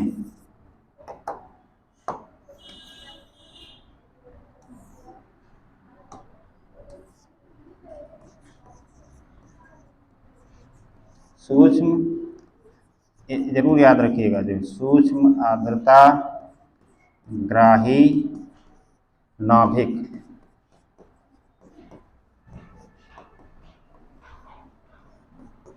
यानी ये जो धूल के कण हैं, इनको वायुमंडल में जो इनकी भूमिका है, इन्हीं भूमिका के सारे जो नमी आती है उसका संघनन होता है। ठीक है, संघनन के बाद फिर बादल बनते हैं, फिर वर्षा होती है। ठीक है, तो वायुमंडल में संघनन के लिए ज़्यादा जिम्मेदार होते हैं। जो आप देखेंगे कई बार वायु जब ज़्यादा संतृप्त हो जाते हैं बिल्कुल सतह के आसपास, खास करके शीत ऋतु में, तो संघनन बिल्कुल नीचे हो जाता है पेड़ों के पत्तों पे। तो आप देखिए शीत जानते हैं ना, शीत, ठीक है, तो शीत के रूप में हमको दिखाई देता है। इसी प्रकार से वायुमंडल के ऊपरी हिस्से में जो संघनन की प्रक्रिया होती है, तो उस समय वो आर्द्रताग्राही नाभिक का काम करते हैं, क्योंकि नीचे संघनन हो रहा है। लेकिन जब आप सामान्य तौर पर वर्षा देखते हैं, जो ऊपर से पानी आता है, ठीक है, तो उसमें भी संघनन जरूरी है ना। और संघनन किसके सहारे होगा?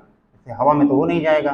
ठीक है, तो किसी न किसी के सहारे होता है। तो जो धूल के कण हैं, इनके सहारे उनका संघनन होता है। ठीक है, तो इसको इसीलिए इसको हम लोग नाम दे देते हैं भूगोल में सूक्ष्म आर्द्रता ग्राही, यानी आर्द्रता को ग्रहण करने वाले नाभिक यानी केंद्र। ठीक है, यानी जिसके सहारे नमी जो है वो संघनित होती है। ठीक है, इसलिए सूक्ष्म आर्द्रता ग्राही नाभिक इसका नाम रखा गया है। इसको हाईलाइट कर लीजिएगा, अंडरलाइन कर लीजिएगा। तीसरा लिखो, तीसरा कि दूसरा?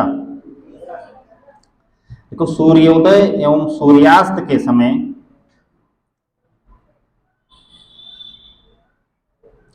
सूर्योदय एवं सूर्यास्त के समय आकाश का लाल दिखाई देना, आकाश का लाल दिखाई देना इसी से संभव है।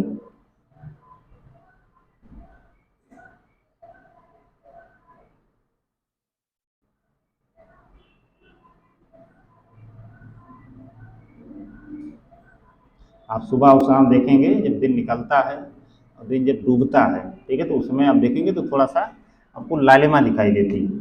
ठीक है, तो लालिमा क्या है? इन्हीं धूल कणों के सारे जो सूर्य की किरणें हैं वो परिवर्तित हो जाती हैं, यानी वापस हो जाती हैं। ठीक है, तो हमको लाल कलर का दिखने लगता है धूल। एक और इसी में लिख लो, ये प्रकाश किरणों का परिकिरणन करते हैं, ये प्रकाश किरणों का परिकिरणन करते हैं।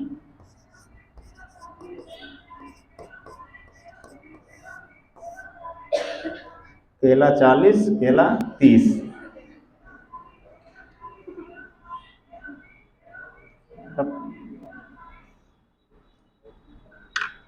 केला 40 और केला 30 बहुत सस्ता हो गया। ठीक है, कई बार सुनने में लगता है कि हम ठग गए। ठीक है, मैं तो हर बार ठग जाता हूँ। अभी मैं कल 50 रुपये में लेके गया हूँ। हैं? यही तो देखो, मतलब कल मैं 50 का लेके गया, 30-40 में हो गया। इसका मतलब नुकसान हो गया हमारा 20-30 रुपये का।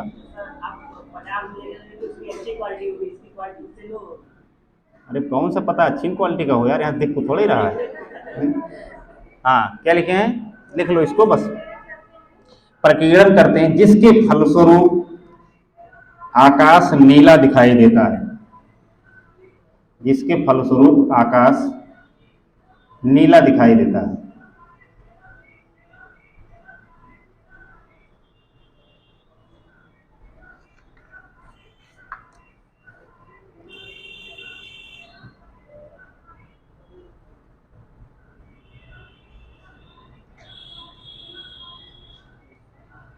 अब एक लास्ट बचा है, टाइम अगर हो भी गया होगा तो 3 ही मिनट का समय आप लोग दे दीजिएगा तो आज खत्म हो जाएगा कंपोजिशन जो है। थोड़ा 6 मिनट ज़्यादा हो गया है, लेकिन 4 मिनट और हमको दे दीजिए, ठीक है? क्या? हाँ, प्रकाश किरणों का, जो प्रकाश की किरणें होती हैं, प्रकीर्णन का मतलब सीधा सा होता है कि प्रकाश किरणें किसी माध्यम से आके छितिर बितिर हो जाती हैं। ठीक है, यानी वापस हो जाएंगी, इधर जो है रिफ्लेक्ट हो जाएंगी, इधर रिफ्लेक्ट हो जाएंगी। तो इसलिए आकाश का कलर जो है उसको हमको नीला दिखाई पड़ता है। जो पूरा आकाश अगर आप देखेंगे नीला दिखाई देगा जो। और जब सूर्यास्त और सूर्योदय होता है तो लाल दिखाई देता है। ठीक है, तो ये धूल कणों के द्वारा इसका परिवर्तन हो जाता है। तो ये आकाश हमको लाल दिखाई देने लगता है उस समय, बाकी समय नीला दिखाई देता है। ठीक है, तो अगर आपसे क्वेश्चन पूछा जाए, पूछा भी जाता है कई बार कि आकाश का नीला दिखाई देना किसका जो है उदाहरण है, तो आप उसमें ऑप्शन जो सेलेक्ट करेंगे वो प्रकीर्णन।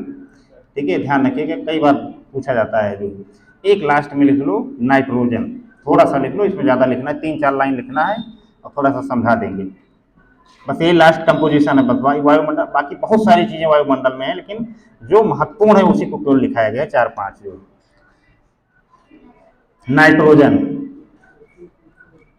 नाइट्रोजन की भी अपनी भूमिका है वायुमंडल में, सकारात्मक भूमिका है, कुछ नकारात्मक भी है। ठीक है, तो हम लोग सकारात्मक भूमिका थोड़ा सा लिख लेते हैं जल्दी जल्दी। देखो, दलहन पौधों के जड़ों में, इसको पहले लिख लो, बस हम समझा देंगे। दलहन पौधों के जड़ों में, दलहन पौधों के जड़ों में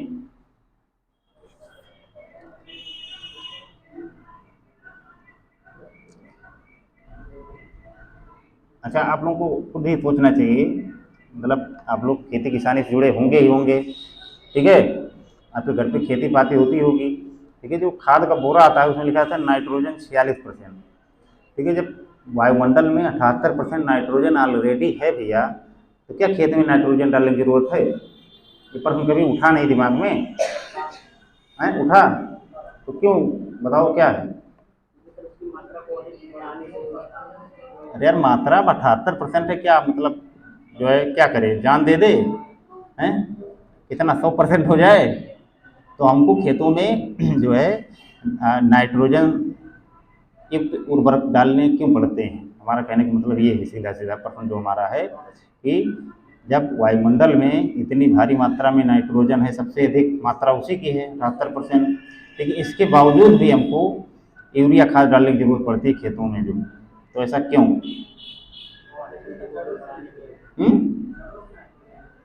जड़ों से नाइट्रोजन आता है, ये सही उत्तर हुआ नहीं। जड़ों से नाइट्रोजन आता है, उत्पादक क्षमता को अधिक कर देता है। और सोच डालो, सोचो सोचो जल्दी सोचो है।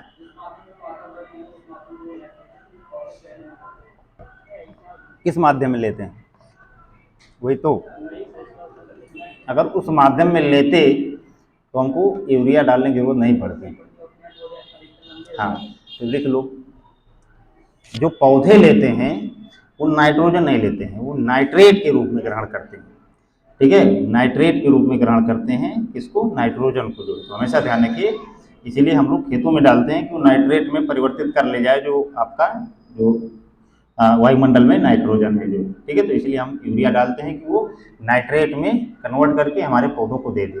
दूसरा एक चीज़ होता है कि कुछ पौधे होते हैं जो दलहनी पौधे होते हैं, ठीक है, उनकी जड़ों में कुछ बैक्टीरिया ऐसे होते हैं कि वो वायुमंडलीय नाइट्रोजन को नाइट्रेट में बदलने का काम करते हैं। दलहनी पौधों में जैसे अरहर हो गया, उड़द हो गया, ये सब क्या है? दलहनी पौधे, दाल वाले पौधे हैं। ठीक है, तो ये जो खेत थोड़ा बंजर होने लगता है या उसकी उत्पादक क्षमता कम होती है, तो किसान क्या करता है, उसमें अरहर बो देगा। यार इसमें कुछ होता नहीं, इसमें अरहर बो देते हैं। अरहर बोने मतलब ये हो गया, या दलहनी पौधे कोई भी बोने से हो गया कि उसकी जड़ों में जो बैक्टीरिया पाए जाते हैं, ठीक है, वो बैक्टीरिया वायुमंडलीय नाइट्रोजन को नाइट्रेट में परिवर्तित कर देते हैं, खेत फिर उपजाऊ हो जाता है। फिर उसमें कोई अन्य फसल बोइए आप, जो कोई दिक्कत नहीं है, आप यूरिया डालिए या ना डालिए जो। ठीक है, तो ये कई बार बीसीएस में पूछा गया है कि कौन से बैक्टीरिया होते हैं, उनका नाम थोड़ा अजीब अजीब है, तो वो भी लिख लीजिए, आप लोग लिखिए। हाँ, राइजोबियम, कई और हैं, लिख लो। देखो, दलहन पौधों के जड़ों में पाए जाने वाले सूक्ष्म जीवी,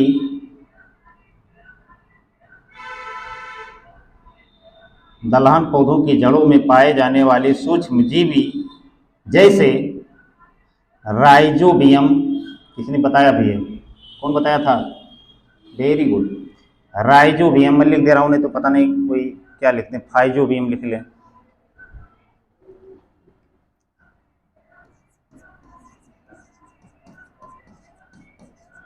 राइजोबियम,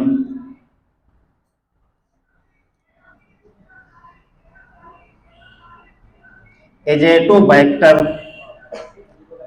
हाँ, यहीं पे भी लिख दूँ, एजेटोबैक्टर।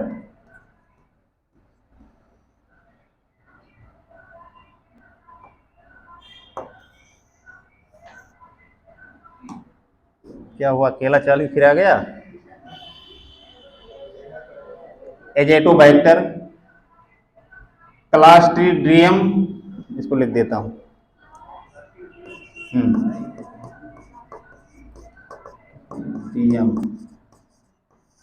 क्लास्ट्रीडियम आदि आदि वायुमंडलीय नाइट्रोजन को नाइट्रेट में परिवर्तित करके, आदि वायुमंडलीय नाइट्रोजन को नाइट्रेट में परिवर्तित करके, नाइट्रेट में परिवर्तित करके, नाइट्रेट में परिवर्तित करके मृदा में स्थापित करते हैं, मृदा में स्थापित करते हैं, मृदा में स्थापित करते हैं, जिसे नाइट्रोजन स्थिरीकरण भी कहते हैं, जिसे नाइट्रोजन स्थिरीकरण भी कहते हैं, जिसे नाइट्रोजन स्थिरीकरण भी कहते हैं, नाइट्रोजन स्थिरीकरण भी कहते हैं, नाइट्रोजन स्थिरीकरण भी, स्थिरीकरण मत लिख लीजिएगा, हाँ स्थिरीकरण है वो मैं लिख दिया हूँ, इसीलिए आप लोग पता अर्थ का अर्थ कर दें। जिससे मृदा के उर्वरता गुणों में वृद्धि होती है, जिससे मृदा के उर्वरता गुणों में वृद्धि होती है, जिससे मृदा के उर्वरता गुणों में वृद्धि होती है। पूर्ण विराम। बस हो गया, ठीक है। आज के लिए इतना ही। एक हेडिंग डाल लीजिए, वायुमंडल की संरचना, वायुमंडल की संरचना, और इसको खूब रिवीजन करके आइएगा आप लोग। और बाकी अब 2-3 दिन छुट्टी है, तो अब जितना भी पढ़ाया गया है, चाहे वो पॉलिटिकल साइंस में पढ़ाया गया हो, चाहे वो भूगोल में पढ़ाया गया, खूब रिवीजन करिए सब पूरा, ठीक है। और इस 4 दिन में टारगेट बनाइए कि कम से कम एक क्लास की एनसीईआरटी की किताब आप जरूर पढ़ डालेंगे, ठीक है। जाओ, शुभकामनाएं सबको हैं।